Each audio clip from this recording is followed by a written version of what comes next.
What's up, YouTube? It's your boy T2 the Great, Triple OG. Yeah, you know me. How's everybody doing? Top of the morning. E-bros, check it out. Today in this video, I got the Gator 200cc with me. Here we go, guys. Now, guys, this is it's not the Marshall. This is the Gator 200cc. Now, recently I did a video on the Zuma Clone, but the Zuma Clone is a 150cc. This one here, this is the Gator, the tank. It's a 200cc moped with fuel injection. That's right, it's fuel injected. It do not have a carburetor. Now, guys, before we get into this, I'm gonna need you guys' help.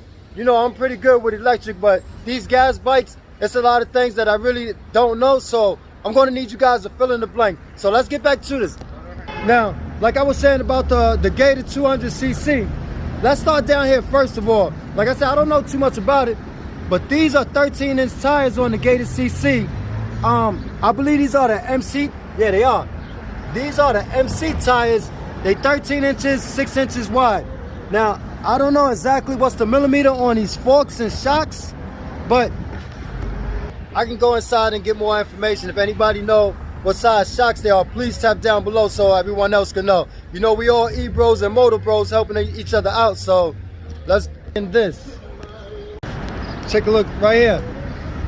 Now here, this bike, as I can see, it comes with front and back hydraulic brakes. Usually these bikes come with hydraulics in the front and coaster brakes in the back. But here you have two hydraulic brakes. And down below, here, fellas, it's a 12-volt battery in here that starts this bike. One more thing I wanted to say to you guys. A lot of times, hold on, let me see something. A lot of times, you guys, when you park your bike, you guys leave your bike like this. This is what's killing your batteries. A lot of guys coming in talking about their batteries dead. When you get off your moped, you cut it off here. Always shut your bike off so you can spare your battery. If you leave your bike on all the time, when you cut it off, it's going to drain the battery. So make sure you guys cut it off. Now, another thing with this bike, I don't know how fast this bike go. I know the Marshall, I mean the clone, the Zuma Clone, the Transpro, like this. It goes 55 miles an hour. This is 200 cc's. So I believe this one goes maybe 65, 75 miles per hour. I'm really not sure, but I'm gonna take a test ride on this. You better believe that. And so check it out here, you know. And right down here, the drivetrain, fellas. Inside here, you got a belt drive. Now, fellas, when you guys get these bikes, these clones, these Zumas, these bikes here, it's good to upgrade the drivetrain. They have a cheaper belt for like $65, and there's a heavy duty belt for like $85. I strongly suggest that you guys belt, because the heavy duty belt, it will not pop. A lot of you guys, you get on your mopeds and you start to vroom, vroom, vroom, vroom, vroom, vroom, vroom. This is a lot of jerk on a belt. That's what caused you guys belts to drop. Sorry guys, sorry. How's everything? Yes sir. Thanks a lot, Captain. Yeah, when you guys constantly revving these motorcycles, a lot of times you flood your carburetor and you put a lot of strain on the bike. But one good thing here, this bike here, it doesn't have a carburetor. It's fuel injected. So which means the fuel is directly injected into the motor. There's no carburetor. You guys, you can look into fuel injection a little later and see what that's about. And let's cut it on. Let's see what it do. Okay, now guys, when you turn these bikes on, you turn the key on, make sure you always hit that switch. A lot of times you guys try to cut your bikes on and the switch is off. So let me see if I can start with my hand. You got to squeeze the brake and okay, so the Zuma is running. Can you guys hear this? Yeah, let's take a look at this display. Nice, give me 1 second, guys. That's a beautiful display there. Check it out. Oh yeah, somebody else was asking me about a USB port on this bike here. If you can see it, I don't know if you can see. The USB is right down to the right on the Zuma Clone. On the Marshall, I have a Marshall here, 1 second. These papers and things out there. On the Marshall, where is the USB? Here it is. Oh, sorry. The USB is right under here. See there?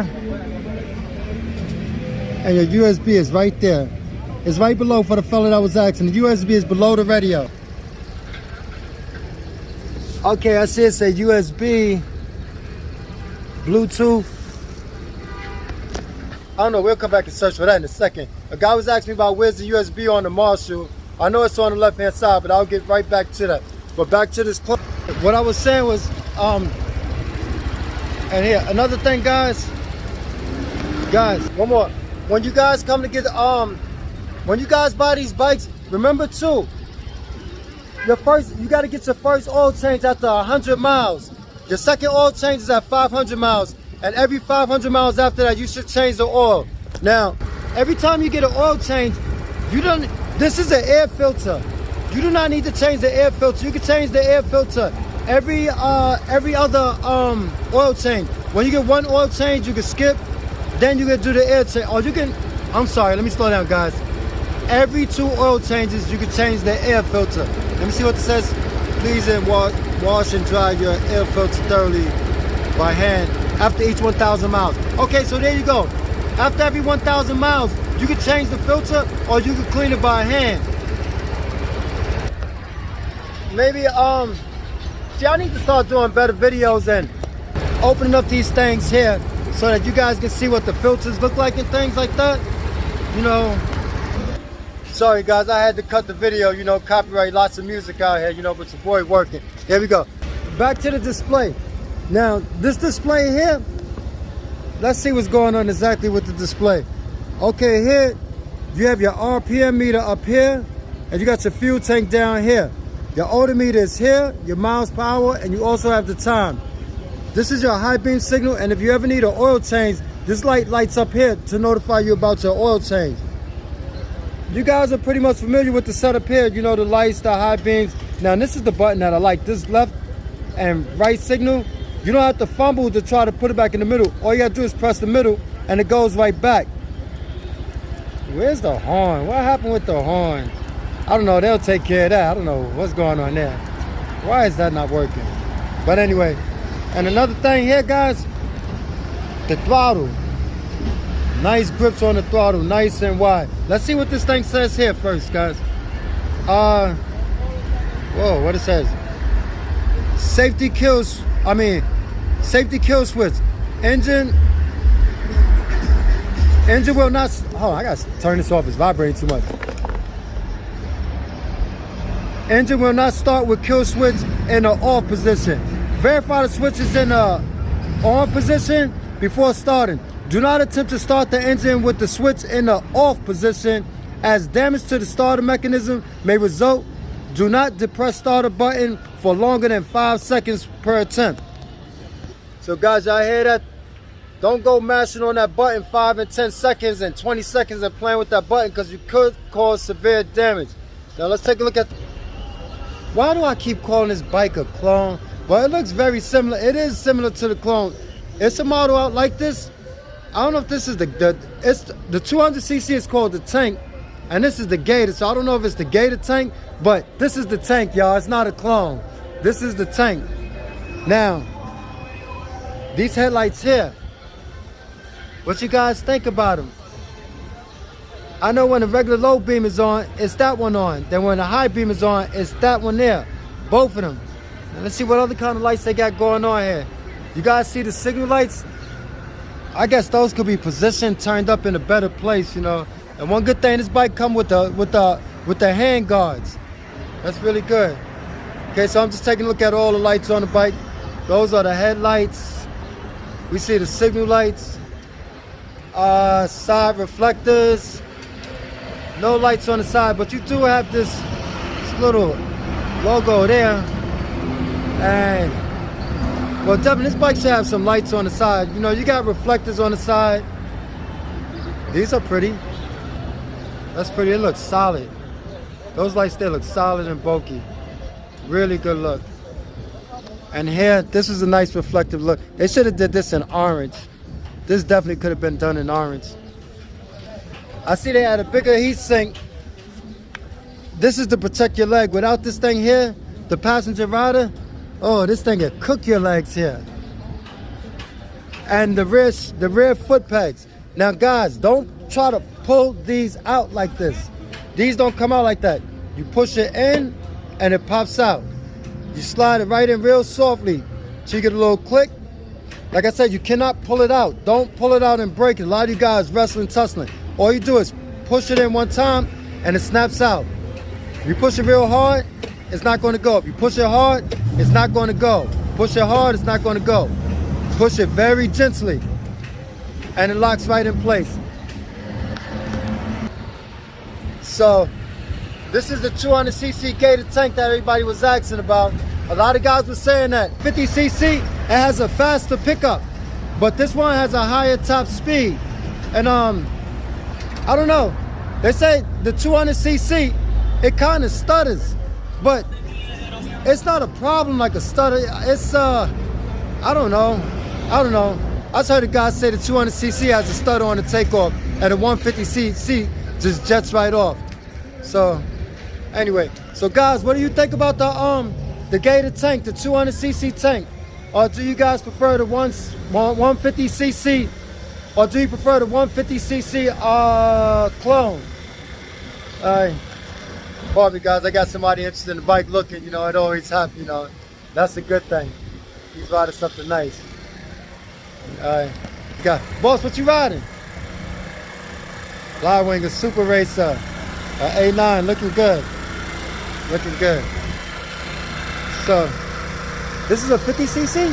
Yeah. Yeah, it's nice. That's a nice size for 50cc's. I like that. 50cc's and a 200cc clone, guys. Give me 1 minute. Let me get this bike out here, this motorbike out here, so we can finish up. It's just a little extra noise, kind of hard to deal with. Just give me 1 second. Yeah. And so back to like we were saying. And one more thing. You know this seat? What is this? I don't want to rip it. Let me see if I can lift this seat up. And this seat, it's a nice, can you guys see that? It has nice stitch, and it's a nice vinyl, a leather looking. But what I'm really trying to say is the seat is waterproof there. So pretty much all I got for the tank, the 200cc tank. If you guys got any questions or any information, you can drop it down below in the comments, or you can call the main office, so you can give Tom a call and he'll answer all your questions about this bike. Before we go, last couple of things, let you guys take a look at some of these warning signs. Okay. Fellas, so you know, let me turn this engine off again. Okay. Always obey local traffic. Always wear a helmet and eye protection. The speed in the first 300 miles should not be over 25 miles per hour. Check the following items before each use: tire pressure, oil level, directional signals, and headlights. So guys, they say when you first get these bikes, you should take it easy. Try not to just go racing, you know. For the first 200-300 miles, try to keep the bike under 25 miles per hour on cruise, just so the bike get broken in, because it's a lot of metal parts inside. You don't want to chip or going straight hard. And the second one, what is this? Warning: after installing the battery and gas per the instruction manual, turn the key to the on position, depress the rear brake lever and hold without turning the throttle. Depress the starter button. Do not hold the starter button for longer than 5 seconds per attempt. If the engine does not start after a few tries, or if the engine is cold, you may use the kickstarter if equipped. So guys, that's the purpose of this. That's another thing I wanted to cover. The kickstart. When your bike don't start, use the kickstart. Especially in cold weather. In the winter time, you should always basically be using this, because your starter may give you trouble in the winter. And guys, when you guys buy these new bikes like I press this horn, it's no problem for these guys to connect it. Like I said, a lot of times it be little minor things like that, and you guys think that your bike is broke. It's not broke. Let me see. Let me get up on here. Check it out. Last one, guys, and I'm out of here. This is the key switch. You guys see this? You take your key out and you press this to lock it. Y'all see that lock? Now you take this key back here. My phone is blurry, it's portrait mode. Take this key here and you stick it in there to unlock it. See, it's unlocked now. Lock. Sorry.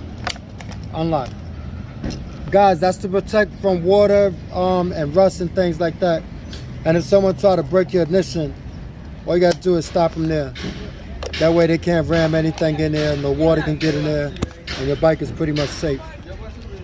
But guys, thanks a lot. It's your boy T2. Guys, I appreciate if you hit that like button. You know, it really helps me out a lot. I really don't ask, but please hit that like button for your boy. It's your boy T2. See you around.